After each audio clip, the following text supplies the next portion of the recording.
everybody. So before I begin sort of our year in review, I wanted to say a couple of things. One is that it's amazing how much work we do, given that it's mostly volunteer, member-driven, that we are not the rich and powerful of the world. And that compiling a year in review is a nerve-wracking job because we do so much. I feel like I'll miss something. So this is my best attempt at all of the wonderful things we've done, some of our victories and some of our ongoing struggle for the 2021-2022 year. We advocated on behalf of our members in a number of ways. We lobbied for extending enrollment deadlines for 2021 for agri-stability across the Prairie provinces to help farmers dealing with drought conditions, and continue to lobby the government for returning the margin loss trigger back to 85% from 70%. We pressed the federal and the BC provincial government to help BC farmers and ranchers rebuild after catastrophic floods in November of 21, which helped to speed the implementation of the Canada-BC Flood Recovery Program for food security. We called for investigation into fertilizer pricing and record fertilizer company profits this past year, advocating on behalf of farmers before the House of Commons Agriculture Committee. We advocated for federal help in rejuvenating regional and local abattoirs to serve cattle producers in every region, and urged the federal government to ban captive supply and regulate JBS and Cargill to prevent them from taking an unfair advantage of farmers. We participated in the Canadian Grain Commission public consultations that led to an improved grain grading dispute resolution service for farmers. After some alarming evidence was uncovered of inappropriate collaboration between public regulator and private corporations whose products it regulates, we called for the removal of the president of the Canadian Food Inspection Agency and urged the CFIA to revise proposed regulatory guidelines to ensure that all gene-edited plants and seeds are subject to government safety assessment and identified as plants with novel traits and mandatorily listed for the public to ensure transparency. We submitted recommendations to the federal government's consultation towards developing a national agricultural labor strategy, including calls for permanent residency for all temporary foreign agricultural workers, a guarantee of labor rights for all farm workers, including the right to unionize, a basic income guarantee, along with employment insurance reform and investment in rural services, including public housing, affordable childcare, schools, healthcare services, and public transit. We urged all levels of government to reinvest in regional public transit in our submission to the public engagement on permanent public transit funding in Canada. We advocated for continuous oversight, prioritization of public disclosure, and annual monitoring and data that is provided by scientists without financial and professional ties to pesticide companies or their advocacy organizations in our submission to the Pest Management Regulatory Agency. We continued the NFU University Multi-Stream Education Series, which can be found on the website and on YouTube, hosting speakers on a wide range of topics, helping our members and the public at large discuss critical issues relevant to all parties in our food system.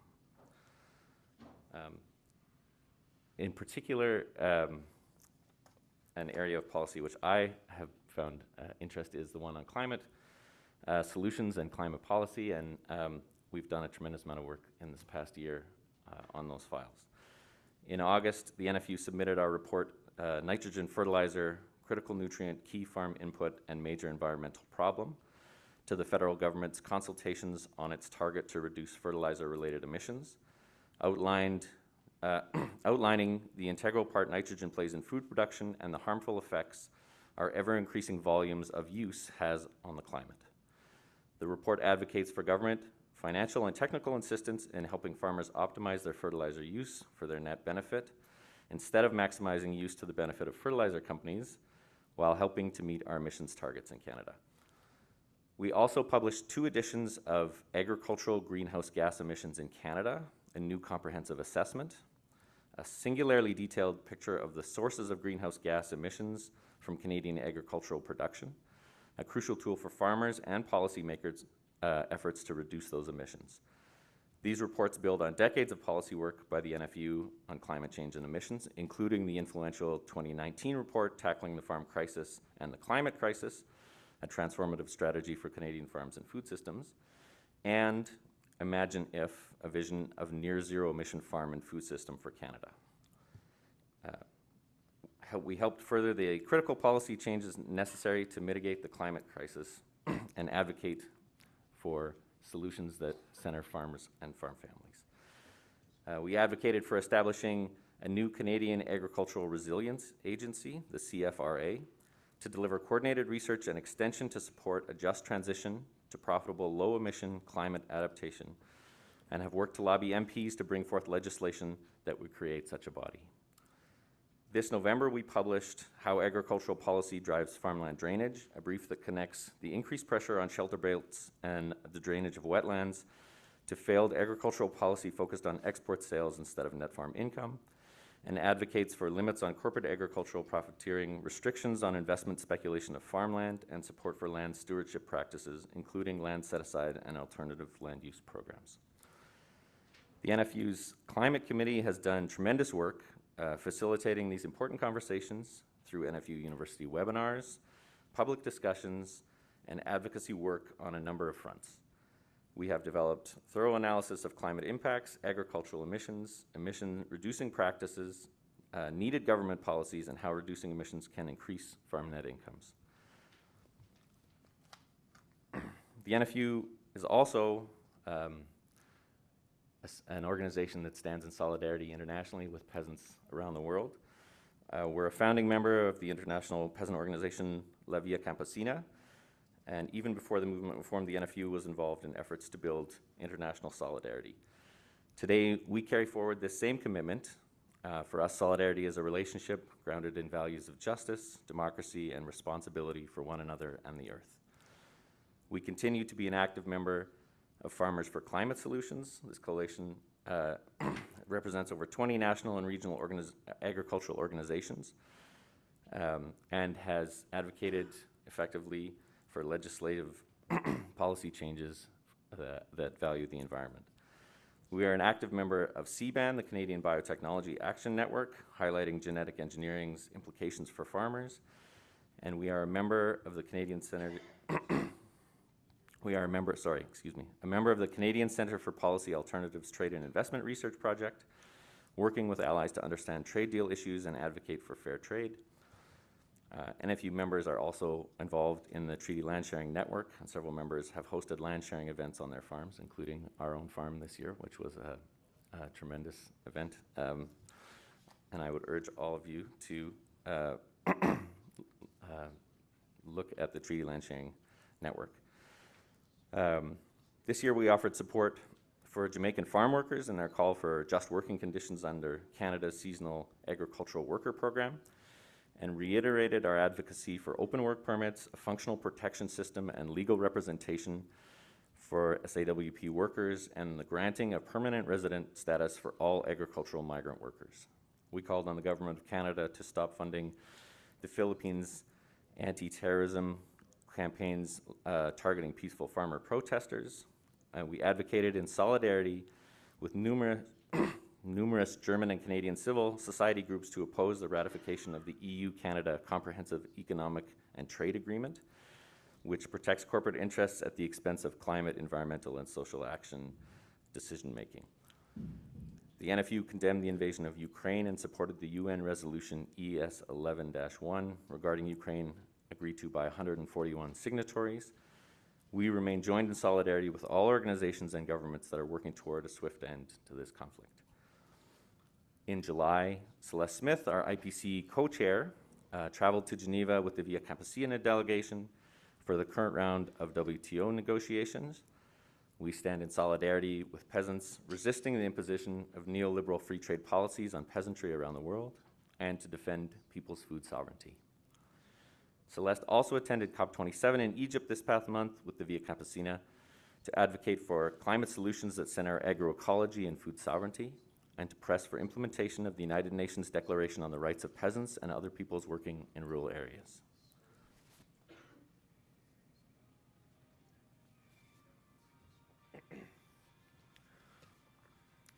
We also made progress on resolutions passed at last year's convention. We worked hard on a number of resolutions, and I want to say in particular a thank you to Murray Jowett, who took on a temporary contract position to do work specifically on some of those resolutions, and to all of the committees and working groups of the NFU who volunteer their time and effort to work on those things that we as members think are important. So last year we had a resolution for the alternative farmland ownership to create a model for ecologically sustainable land tenure. This resolution has been worked on by the a subcommittee of the Farmland Committee as part of their overall work toward ethical farmland management. I think we'll see a resolution from that committee this weekend, but they've done a ton of work on research and developing policy, and so that, I would say, is an ongoing resolution work. We had a resolution passed last year on vertically integrated agricultural companies' conflict of interest, and this is a resolution that fits into the broad framework of NFU policy on a number of fronts. So it's part of our work on challenging concentration in Canadian agriculture, which is the theme of the weekend. So the NFU has challenged the power of vertically integrated monopolies in Canada farming in a number of ways. We've submitted a policy brief on the fragility of Canadian supply chains. We've made the theme of this convention confronting concentration, and we've had the resolution, I would say, front and center in our advocacy work throughout the year when we're lobbying government on a number of fronts, including the call for the investigation in fertilizer prices, the work done on wetland drainage, farmland access, and our submissions on genetically engineered seeds. So there are two other resolutions from last year's convention, preventing the planetary crisis by fostering interconnected agriculture and restoring landscape resilience by addressing root causes of hedgerow removal, which are sort of overlapping or one encompassed in the other.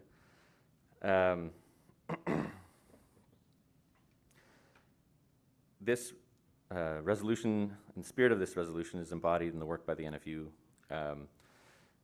in its core commitments to agroecology and food sovereignty. There have been a number of specific pieces disseminated by the NFU addressing the issues of the planetary crisis that go beyond carbon sequestration. This includes the nitrogen report authored by Darren Coleman and the op-ed on water stewardship.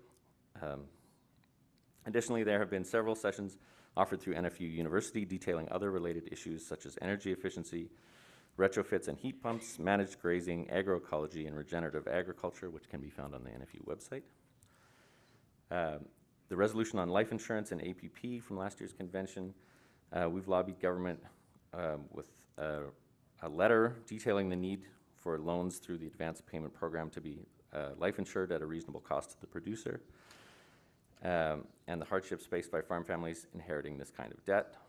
This letter has been sent to Minister Beau of Agriculture and Agri-Food Canada, and we're awaiting a reply from them. The National Natural Disaster Response, I think we can count as a win for us this year that we lobbied successfully to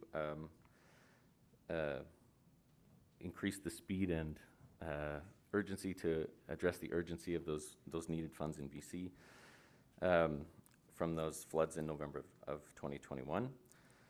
Region 8 created a media release seeking support and action from other Canadians. We're asked to contract their MPs and MLAs and ask them to do all they can to fast-track agricultural recovery in BC. The $228 million Canada-BC Flood Recovery Program for Food Security was then established, including a higher level of coverage with farms for less than $2 million in income. Derek Dewar of Region 6 wrote a letter advocating for or detailing the impacts of the hantavirus on farms and farm families and the assistance the NFU that a vaccine be developed to fight this lethal virus. This letter was sent to the Minister of Health, and members in Region 6 are working on the small modular nuclear reactor resolution from last year, to establishing a grassroots coalition working to counteract misinformation and messaging supporting small modular nuclear reactors as a viable and safe energy alternative in Saskatchewan.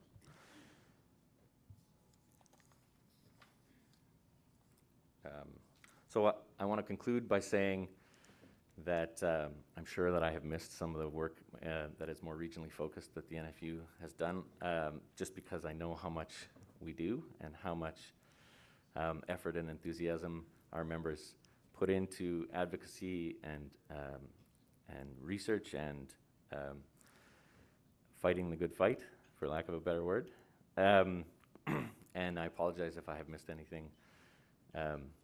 That concludes my policy summary for this year. If anyone has any questions, or maybe we'll take questions at the end of the other reports. Yeah, we'll do that way. Okay, thank you very much.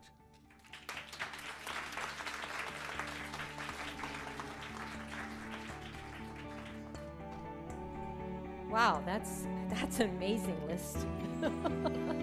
Thank you so much to the Policy Committee and to you, Will.